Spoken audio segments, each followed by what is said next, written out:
So today we are going to discuss how we can create a subsidiary in NetSuite. So while implementing an ERP, the first thing that when you get access to a NetSuite and you do the planning of your ERP, one of the primary things that you do is create a subsidiary. Okay, so this you click on the login over here, you enter your credentials, your email name and password. My email name and password are already saved here, so I click on login. Now it takes me to the NetSuite application. This is the home page of the NetSuite.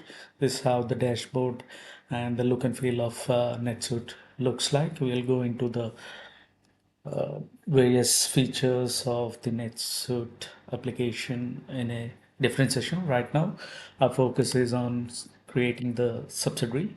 I've logged in as an administrator. My role is only an administrator can create subsidiaries in NetSuite application. Administrator is the super user.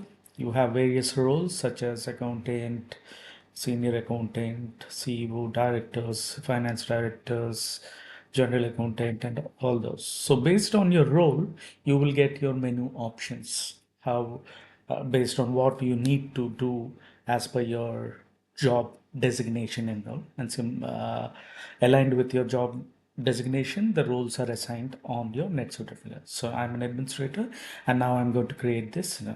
So first, I go to the setup, the menu. When I hover over setup, the list of options that comes down, then I hover over company, then on my left I get multiple options. I need to go down to get the subsidiary option, which is over here somewhere. So let me check. Yeah, so here under setup company subsidiaries, you have this new option. So you click on this new. Okay, sorry, I think I've clicked the wrong one. So I go here. Um,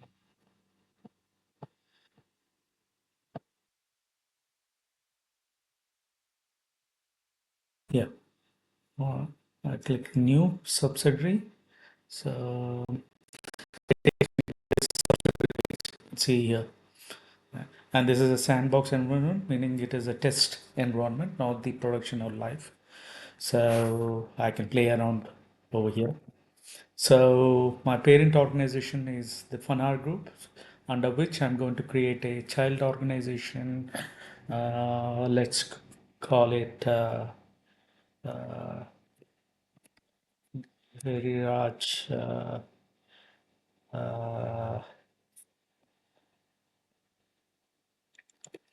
Beverages. Okay, so this is the name of the subsidiary. Okay, and the one more thing is that fields which have this red star uh, over it are the mandatory fields, and rest are optional fields. So I'll go through them one by one. So this is the subsidiary name, which is mandatory, and it has a parent subsidiary, which is the Funar Group. So this is the child entry, and there are many other subsidiaries in it. But since I've chosen this as the parent, this is the default value. But you can choose other subsidiaries also, but I would like the hierarchy to for the new subsidiary, the parent to be this, so I've left it alone. Now the other thing is that for every field where you have the label over here, field name, you can click on it and you will get the description of what this significance of this field, what needs to be entered, and how this needs to be depicted. Okay, and you can follow the instructions from here and do the due diligence. Okay, so this is the subsidiary name, this is the parent subsidiary. There's a logo field over here. You can select a logo and give it a logo name. That's optional, like as I mentioned. then the pages, any website URL that you would like to give for this subsidiary, you can do that. Again, that's optional. uh, but these things help if you are when you're trying to print some details regarding the subsidiary or something like that. And then you have the document number prefix. The document number prefix is something like this. Let's say I need to create a purchase order under the subsidiary Giriraj Beverages. So the prefix for every purchase order would be, let's say I take G from Giriraj and B from beverages, GB hyphen PO meaning purchase order, hyphen 123 101 whatever. So every PO that is created would have this prefix saying GB hyphen PO 101, GB hyphen PO hyphen 102, GB hyphen PO 103, meaning when you're on the ERP and listing all the POs, and it is very easy to identify which PO is related to which subsidiary and all.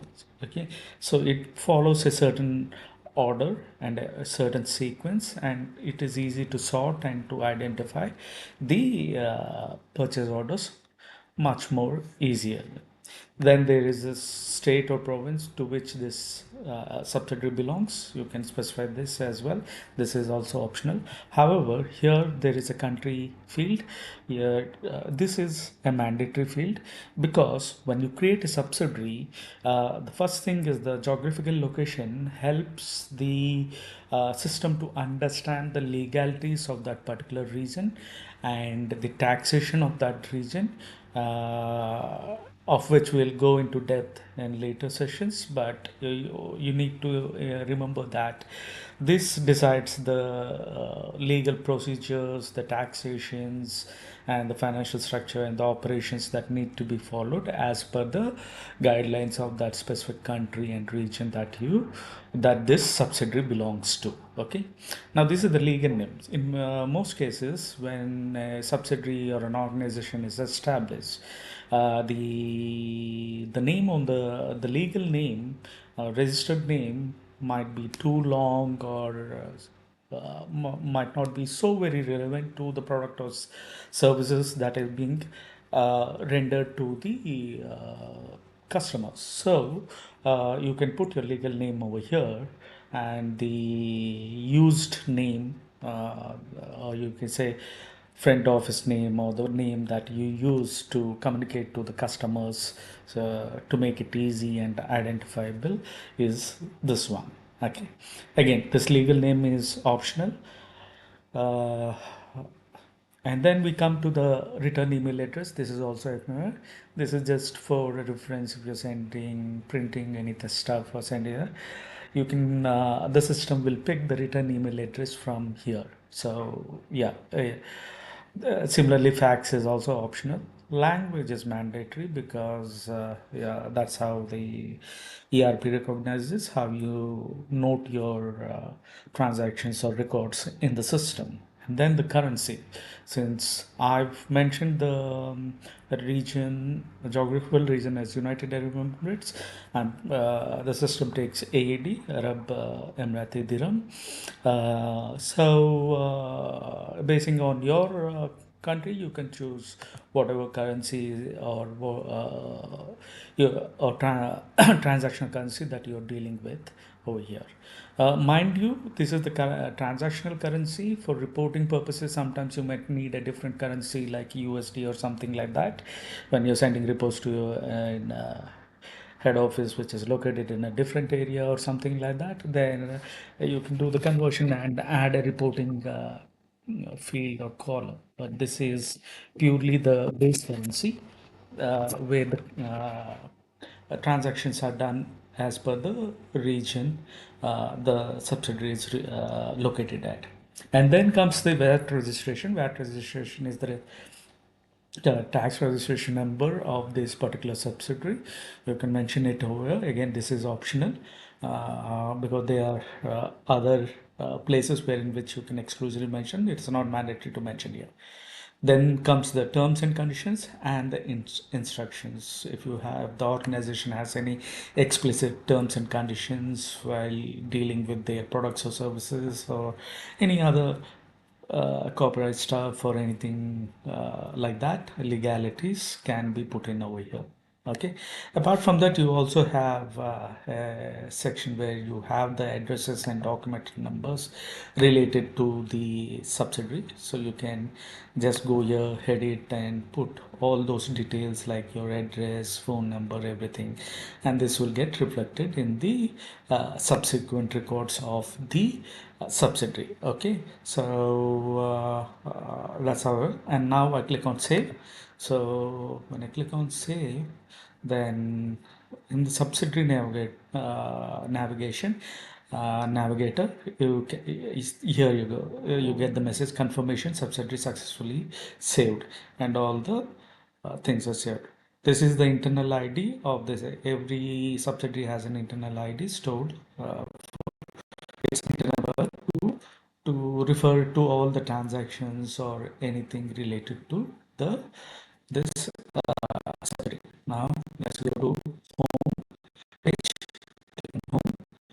And now when we go to subsidiary navigator, we should be able to see this newly created Giriraj beverages subsidiary. Okay, so Fana Group is a parent group, as I shown you in the screen when creating the subsidiary, and here is the subsidiary Giriraj beverages. Okay, so this is how a subsidiary is created in NetSuite.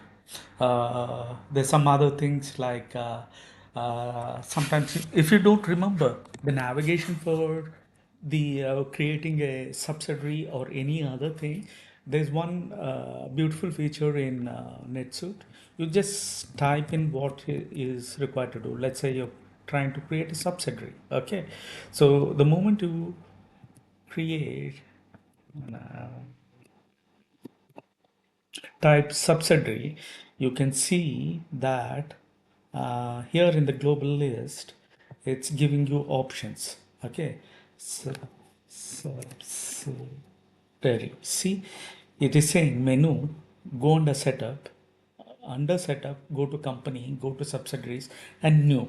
Okay, you don't need to come outside and navigate to this. You can just click on this and it will take you there. See, it's brought to the same page where we went earlier to create the subsidiary. It is the same navigation. Okay, so this global search over here, you can search for any record or navigation over here.